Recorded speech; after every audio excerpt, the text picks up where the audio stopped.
Olá, queridos irmãos, que a graça e a paz do nosso bom Deus estejam com todos. Queridos, hoje, se o nosso bom Deus assim nos permitir, nós iremos ver o capítulo 9 de Neemias todo. Eu espero conseguir chegar até aí o verso 38, que é o final aí. Mas vamos ver até onde Deus nos permite chegar.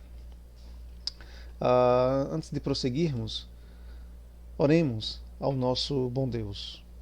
Querido Deus e Pai, graças te damos pelo teu amor com que o Senhor tem nos amado, pela obra da salvação com que o Senhor nos salvou.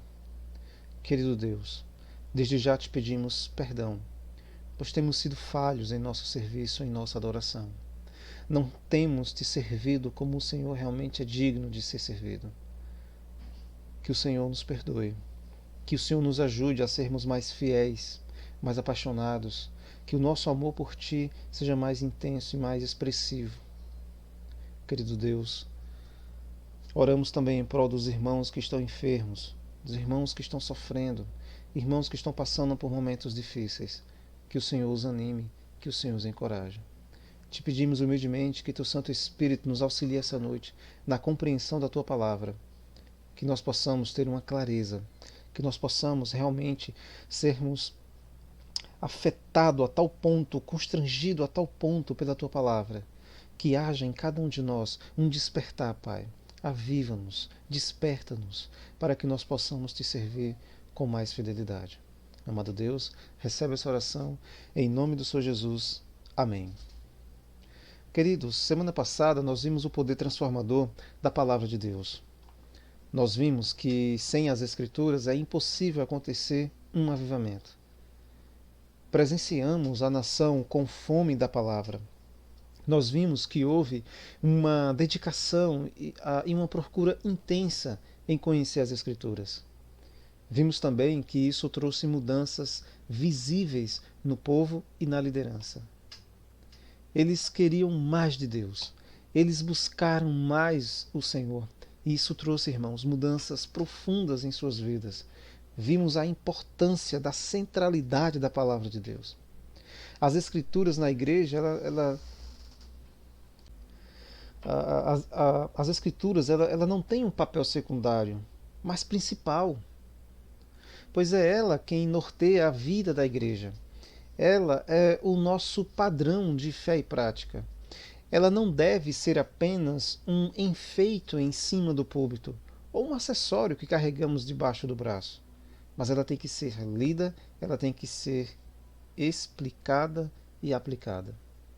E somente assim, queridos, poderá haver um amadurecimento espiritual na vida do povo de Deus.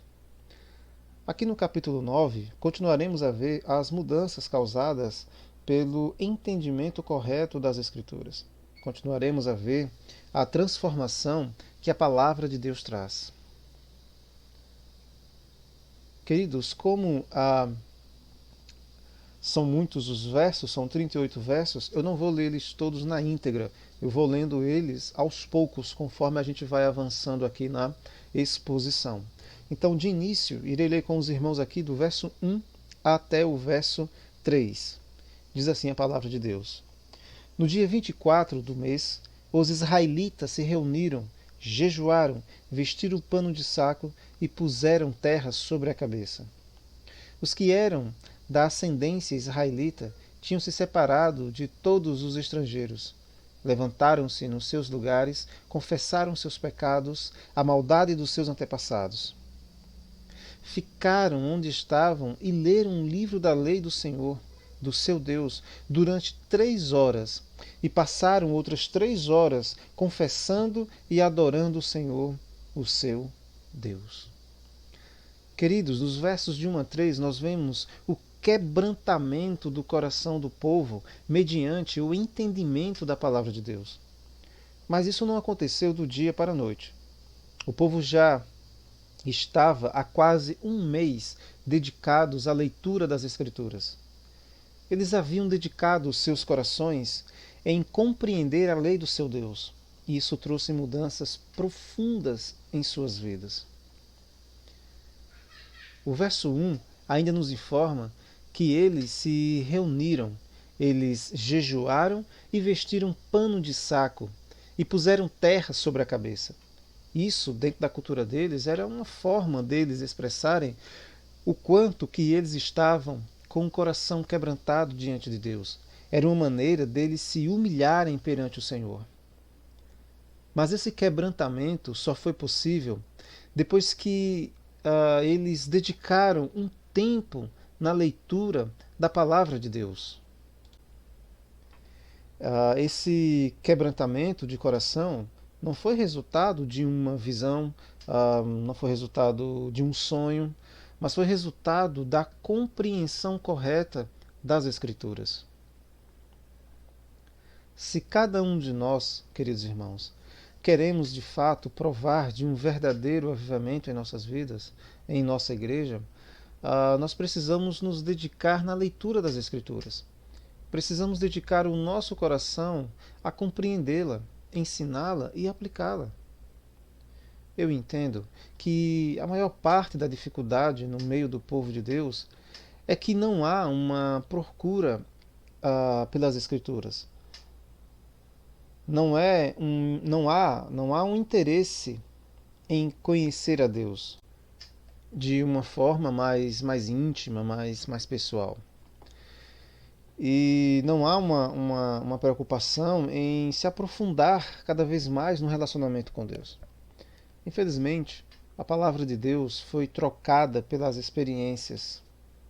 Infelizmente, a palavra de Deus ela tem sido substituída no culto. Ela não é mais central, ela não tem mais um papel de destaque. Infelizmente, irmãos, alguns cultos gasta-se pouco tempo com a leitura, explicação e aplicação da palavra.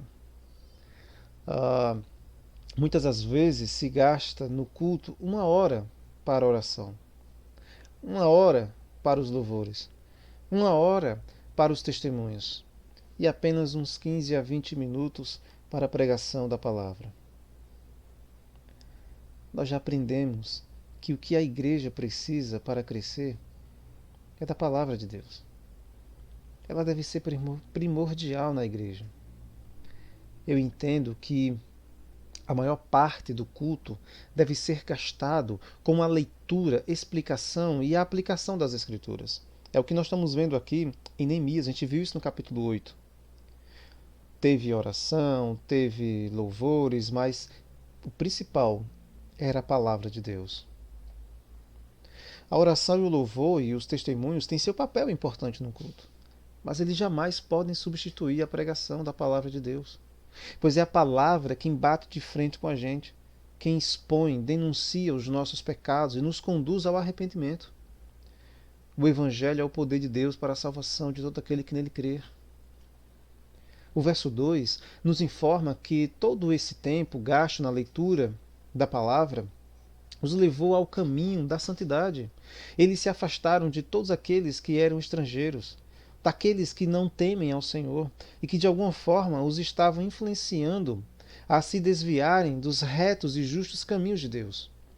Além de se desviarem do mal, o verso 2 nos revela que eles confessaram seus pecados diante de Deus e também confessaram a maldade de seus antepassados.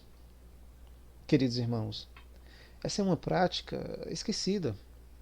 Parece que o povo de Deus não tem mais tempo para se lamentar pelos seus pecados. Normalmente oram a Deus se lamentando por muitas coisas, principalmente pelas suas vontades que foram frustradas, que queriam algo e não deu certo. Mas dificilmente oram a Deus se lamentando pelos pecados que cometeram. Falta mais quebrantamento de coração do povo de Deus. Isso significa que falta mais leitura da palavra, pois o quebrantamento do coração, como nós estamos vendo aqui, foi um resultado de um entendimento claro que as Escrituras trouxe. As Escrituras expôs os pecados dos seus corações. Eles então se quebraram diante de Deus, se humilharam diante do Senhor. Pois eles dedicaram um tempo à leitura das Escrituras. Com certeza, ela nos levará, irmãos, a quebrarmos o nosso coração. nos levará a confessarmos os nossos pecados. Basta gastarmos um tempo com ela. E ela irá causar esse efeito em nossas vidas. Portanto, queridos irmãos, não percam tempo. Ainda hoje, queridos, abram seus corações para o Senhor. Se humilhem diante dele. Confessem os seus pecados.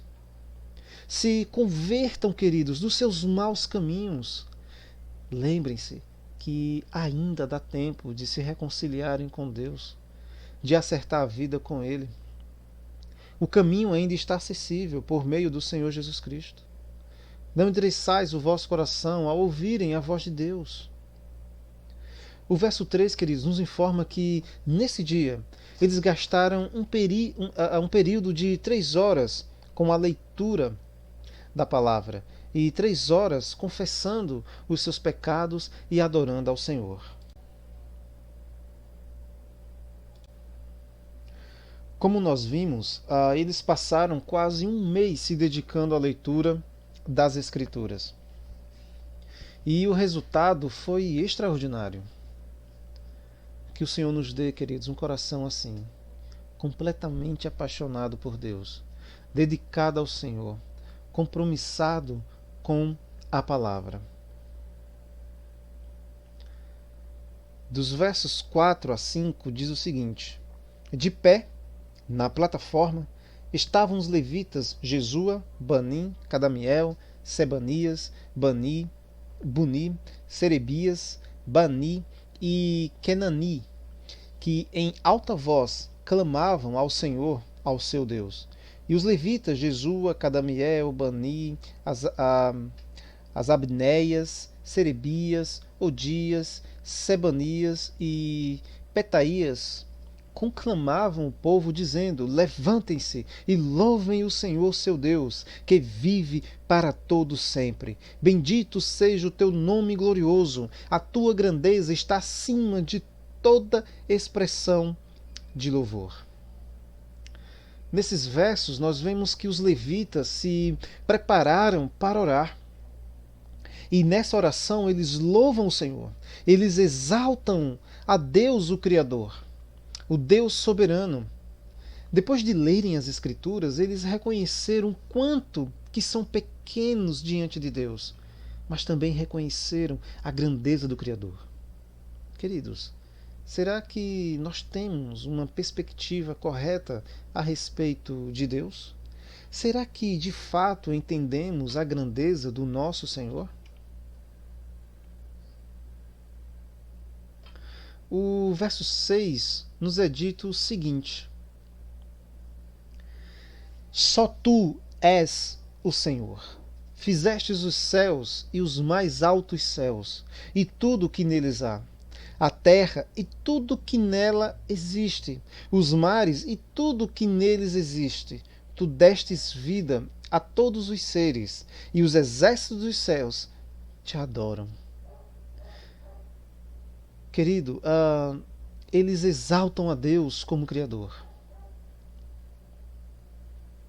Eles reconhecem que tudo que existe veio de Deus. O texto nos informa que tudo que existe foi criado por Deus. O universo não é fruto do acaso, mas foi projetado, desenhado em cada um de seus detalhes. O nosso Deus é o Criador dos céus e da terra e de tudo quanto neles há. Ele não somente criou, mas ele também os mantém até os dias de hoje. A vida, queridos, não surgiu de forma espontânea, mas ela veio de Deus, o autor da vida. O universo é tão grande que para nós é como se ele fosse infinito. E o nosso Deus, irmãos, é muito maior que o universo. Só para os amados terem uma ideia, somente a nossa galáxia ela tem de diâmetro de uma ponta a outra 100 mil anos-luz. É 100 mil anos-luz. Significa, queridos, que se nós pudéssemos, irmãos, viajar na velocidade da luz, que é aí aproximadamente 300 mil quilômetros por segundo, se nós conseguíssemos viajar nessa velocidade a 300 mil quilômetros por segundo, nós levaríamos 100 mil anos para poder atravessar a nossa galáxia de uma ponta à outra. Somente a nossa galáxia. Imagina o universo. E o nosso Deus é muito maior do que tudo isso. Portanto, queridos irmãos, independente da situação que estejamos passando, eu não sei das dificuldades que os amados estão passando, mas devemos lembrar quem é o nosso Deus. Devemos entender que Ele é o Criador de todas as coisas. Do verso 7 ao verso 11, nos é dito o seguinte: Tu és o Senhor, o Deus que escolheu Abraão, trouxe-o de Ur dos Caldeus e deu-lhes o nome de Abraão. Viste que o coração dele era fiel, e fizeste com ele uma aliança, prometendo dar aos seus descendentes a terra dos cananeus, dos hetitas, dos amorreus, dos fariseus, dos jebuseus e dos girgazeus. E cumpristes a tua promessa, porque tu és justo. Viste o sofrimento dos nossos antepassados no Egito, e ouvistes o clamor deles no Mar Vermelho. Fizeste sinais e maravilhas contra o faraó e todos os seus oficiais, e contra todo o povo da sua terra, pois sabias com quanta arrogância os egípcios os tratavam. Alcançastes renome que permanece até hoje. Dividistes o mar diante deles, para que o atravessassem a seco. Mas lançastes os seus perseguidores nas profundezas, como uma pedra em águas agitadas. Queridos, aqui eles relembram sobre a soberania de Deus, relembrando a história de Abraão e de como Deus livrou o povo da escravidão do Egito. O nosso Deus, ele é poderoso e superprotetor. Ele é o nosso Salvador. Da mesma forma como Deus mudou o destino de Abraão, ele também mudou o nosso. Ele nos predestinou. Da mesma forma como Deus libertou a nação de Israel de uma forma extraordinária da escravidão do Egito, ele também nos libertou da escravidão do pecado, da morte e de Satanás. Também de uma forma extraordinária. Dos versos 12 a 15 diz o seguinte: Tu os conduzistes de dia com uma nuvem e de noite com uma coluna de fogo para iluminar o caminho que tinham que percorrer. Tu dissestes ao monte Sinai, dos céus lhe falastes, deste-lhes ordenanças justas e leis verdadeiras e decretos e mandamentos excelentes. Fizestes que conhecessem o teu sábado santo e lhes destes ordens, decretos e leis por meio de Moisés teu servo. Na fome deste-lhes pão do céu, e na sede tiraste para eles água da rocha. Mandaste-os entrar e tomar posse da terra que, sob juramento, tinhas prometido dar-lhes. Esses versos nos é falado a respeito da providência de Deus. Como já falamos, o nosso Deus ele é super protetor. Ele não somente libertou a nação de Israel do Egito, mas os guiou com segurança à terra prometida. Quando tiveram fome, o Senhor deu o que comer. Ele providenciou o maná do céu. Quando tiveram sede, o Senhor providenciou o que beber. O Senhor deu água da rocha. O Senhor os protegeu do calor escaldante do dia e do frio intenso à noite. Amados irmãos, o nosso Deus, ele se preocupa com cada um de nós. Ele cuida muito bem de cada servo seu. O seu amor por nós é tão grande, mas tão grande, que ele ofereceu a própria vida para nos salvar. O nosso Deus é um Pai presente. Tudo que nós temos foi ele quem nos deu. E ele tem sido muito generoso para conosco. Ele tem nos dado muito mais do que nós precisamos. Por isso, não devemos temer, Pois se Deus é por nós, queridos, quem será contra nós? Nesses versos também é relembrado a respeito da aliança entre Deus e o povo. Aliança essa que tinha consequências gravíssimas e bênçãos extraordinárias. Se o povo fosse obediente ao Senhor, seriam abençoados, mas se desobedecessem, seriam amaldiçoados. Queridos, essa aliança era no sangue de animal. Ela é passageira, era uma aliança transitória. Mas a aliança que nós temos com o Senhor é no sangue do Senhor Jesus Cristo. Essa é uma aliança eterna. Dos versos 16 a 21 nos é dito: Mas os nossos antepassados tornaram-se arrogantes e obstinados e não obedeceram aos teus mandamentos. Eles se recusaram a ouvir-te e esqueceram-se dos milagres que realizastes entre eles. Tornaram-se obstinados e, na sua rebeldia, escolheram um líder a fim de voltarem à sua escravidão. Mas tu és um Deus perdoador, um Deus bondoso e misericordioso, muito paciente e cheio de amor. Por isso, não os abandonastes. Mesmo quando fundiram para si um ídolo na forma de bezerro e disseram: Este é o seu Deus que os tirou do Egito, ou quando proferiram blasfêmias terríveis, foi por tua grande compaixão que não os abandonastes no deserto de dia, e a nuvem não os deixava de guiá-los pelo caminho à noite.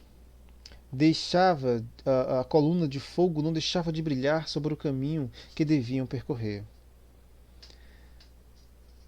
Deste o teu bom espírito para instruí-los.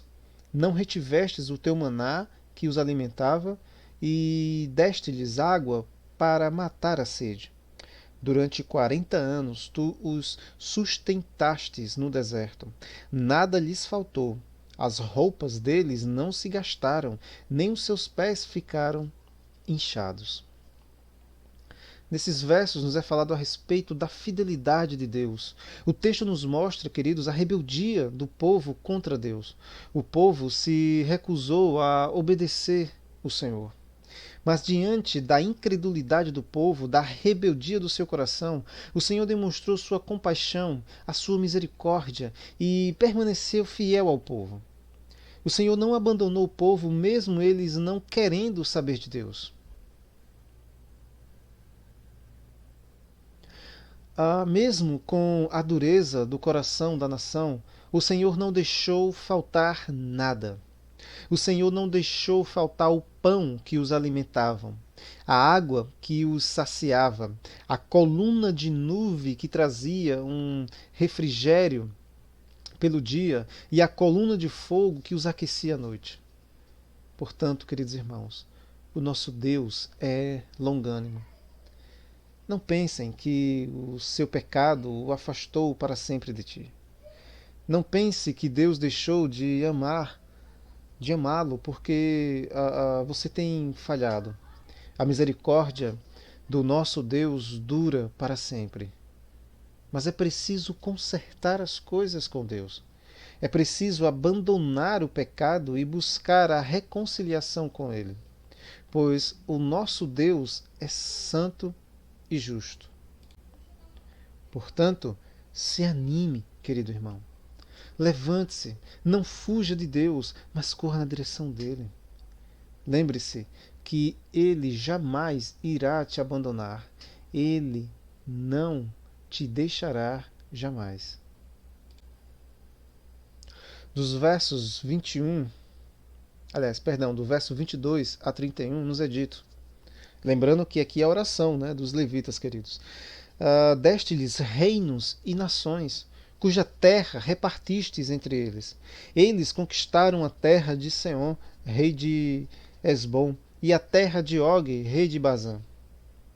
Tornastes os seus filhos tão numerosos como as estrelas do céu, e os trouxestes para entrar e possuir a terra que prometestes aos seus antepassados.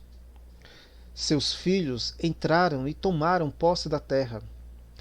Tu Subjugastes diante deles os cananeus que viviam na terra e os entregastes nas suas mãos, com os seus reis e com os povos daquela terra, para que os tratasse como bem quisessem. Conquistaram cidades fortificadas e terra fértil. Apossaram-se de casas cheias de bens, poços já escavados, vinhas, olivais e muitas árvores frutíferas. Comeram até fartar-se e foram bem alimentados. Eles desfrutaram de tua grande bondade. Mas foram rebeldes mas foram desobedientes e se rebelaram contra ti. Deram as costas para a tua lei. Mataram os teus profetas que os tinham advertido que se voltassem para ti, e te fizeram ofensas detestáveis. Por isso, tu os entregastes nas mãos de seus inimigos que os oprimiram. Mas quando foram oprimidos, clamaram a ti. Dos céus tu os ouvistes, e na tua grande compaixão deste-lhes libertadores que os livraram das mãos dos seus inimigos.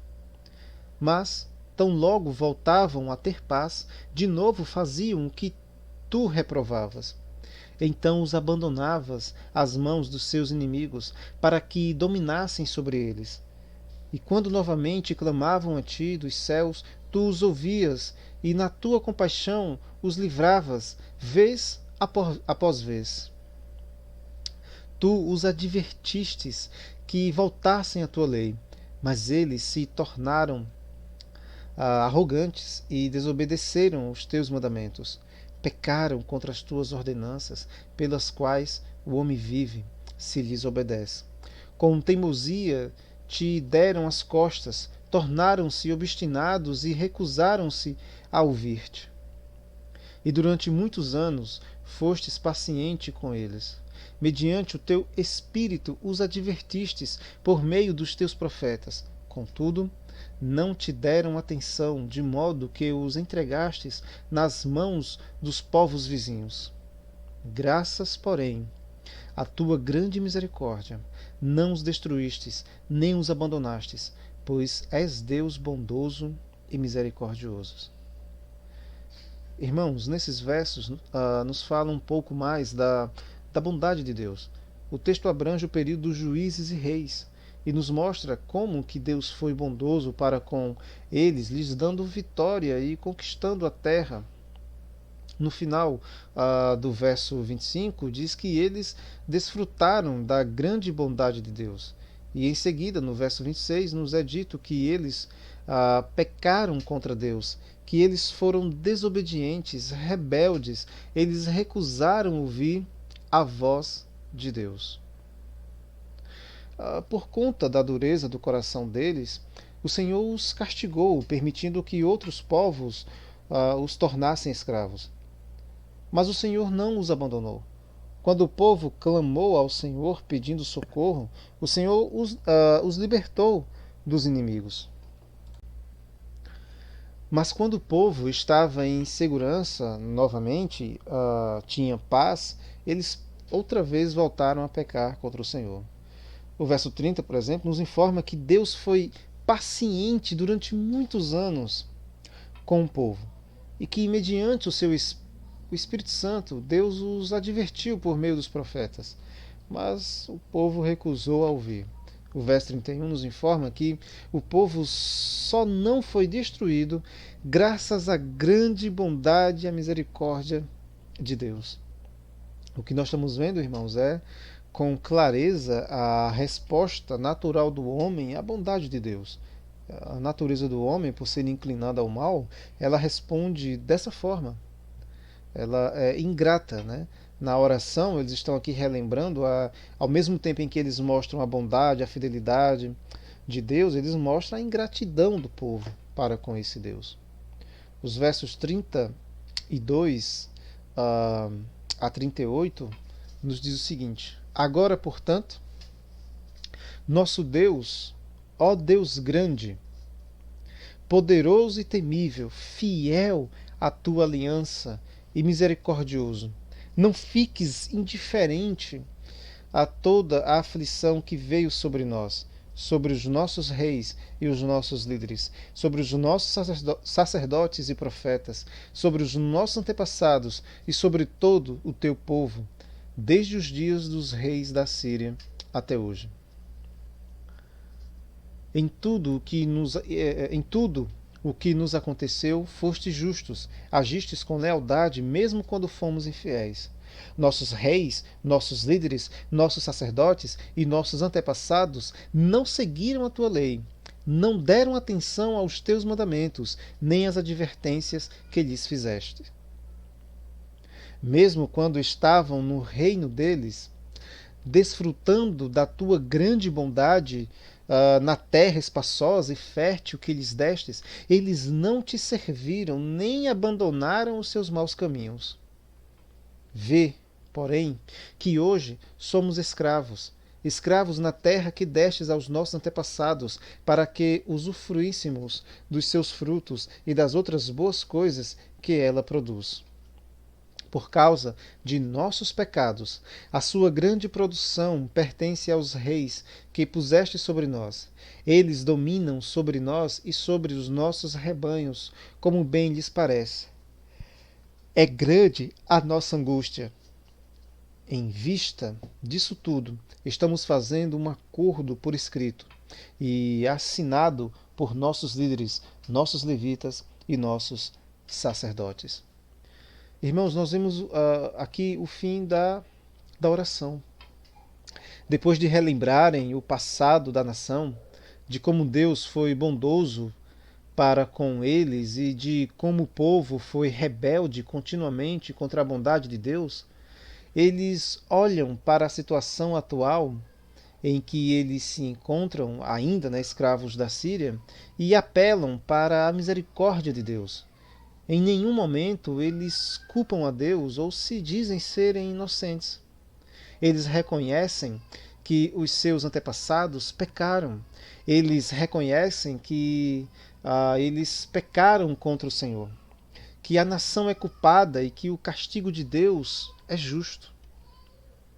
Eles não se justificam. Eles não tentam encobrir os seus pecados, mas eles os confessam diante de Deus e imploram por misericórdia. Eles não se defendem, mas pedem perdão. Eles não estão aqui barganhando com Deus, mas estão se humilhando diante do Criador. E finalizam dizendo que estão renovando a aliança com Deus, que estão firmando um compromisso com o Senhor. Queridos irmãos, que essa seja uma grande lição para nós. Que nós possamos nos humilhar diante de Deus e reconhecer a nossa pecaminosidade e o quanto que somos pequenos, frágeis e limitados. Queridos irmãos, nós devemos reconhecer a grandeza do nosso Deus, ter uma perspectiva correta a respeito dele. Devemos lembrar que ele é o Criador de todas as coisas. Ele é o autor da vida. Ele é o Deus que providencia as coisas para o seu povo. Ele protege o seu povo com todas as suas forças e ele nos ama do fundo do seu coração. Portanto, se anime, meu irmão. Continue a caminhada firme no Senhor. E para aqueles que estão distantes dos caminhos de Deus, que estão em pecado, que estão em falha, ainda há tempo de se reconciliar com o Criador. Não perca a oportunidade que Ele está dando. Se arrependa, peça perdão, se humilhe diante do Senhor e Ele te exaltará. Queridos, que Deus nos dê um coração sábio, prudente, um coração dedicado à palavra. Que Deus nos anime, renove as nossas forças, renove a nossa aliança, o nosso compromisso com Ele. Que nós possamos servir ao nosso Deus de uma forma mais intensa, de uma forma mais sincera, com mais gratidão no coração. Queridos, oremos ao nosso Deus para finalizar. Querido Deus e Pai, obrigado por essas palavras extraordinárias, por essas palavras que nos encorajam. Que o Senhor possa nos avivar, que o Senhor possa nos despertar. Oramos não só por nós, Senhor, mas oramos também em prol dos queridos irmãos que estão espalhados aí pelo mundo, que nesse período de pandemia estão arriscando as suas vidas para levar o Evangelho. Que o Senhor os proteja, que o Senhor os guie, que o Senhor os conduza e os mantenha firmes em teus caminhos. Pai, te pedimos, não nos permita nos desviar dos teus caminhos, nem para a direita, nem para a esquerda.